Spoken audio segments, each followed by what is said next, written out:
I chose a local company.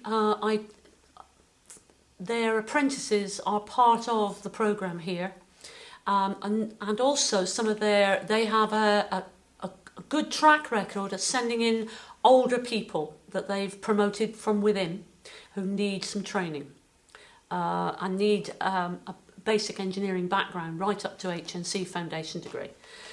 So I chose them because they're part of a big group, Alcoa. They are also a leading edge in the production of superalloys used for the aircraft industry for turbine blades. They use investment casting, and they are very, very controlled investment casting, an area particularly of single crystals, which I knew the theory of, seen pictures in a book, but I've never seen it in real life. So that's why I chose Howmet.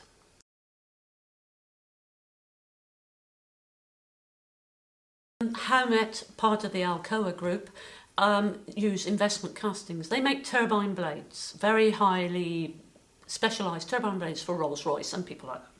So the material they use is the superalloys based on nickel, and they make blades from as small as a 25 mil and as large as 900 mil, even larger I do believe. This is a sample that's been cut from a blade and etched to show the equiaxial growth, crystal growth, which is the simplest, although not that simple to achieve, this is why we've got this sample, because part of it in this region shows grain growth that's too small. They also make directional growth grains and single crystal grains turbine blades.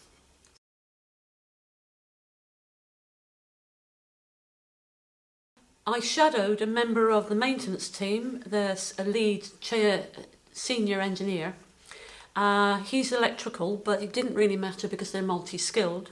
And I was able to go throughout the whole plant, from the foundry through to the specialist furnaces, the ones that do the special grain structures, cleaning, maintenance, all sorts of things. They have EDM, they have computerized cells, they have computerized dipping for the moulds, covering the moulds with ceramics, and all that sort of thing. So I was able to go throughout the factory because I was shadowing him.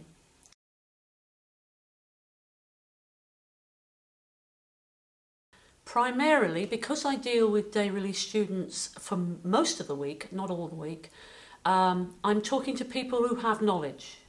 They may not understand exactly what's going on within their factory from the engineering point of view, and that's why they're here.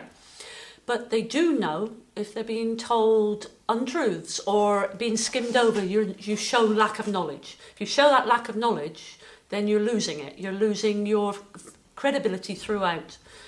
Particularly with materials. They know very, very little about materials, but they do know about their processes that they deal with.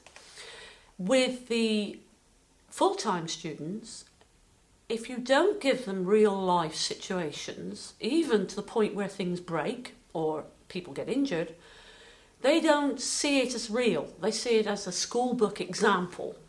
And that's what you're trying to get away from, because that's what they have at school.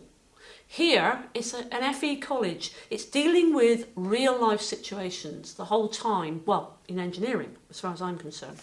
And that way, I feel that that's what I took back, is to be able to talk about the furnaces, to talk about the cleaning line, the robots. And when I take them there, because we do get trips and we do go to see the same place, they see people say hello to me, and it gives me a street cred, if nothing else.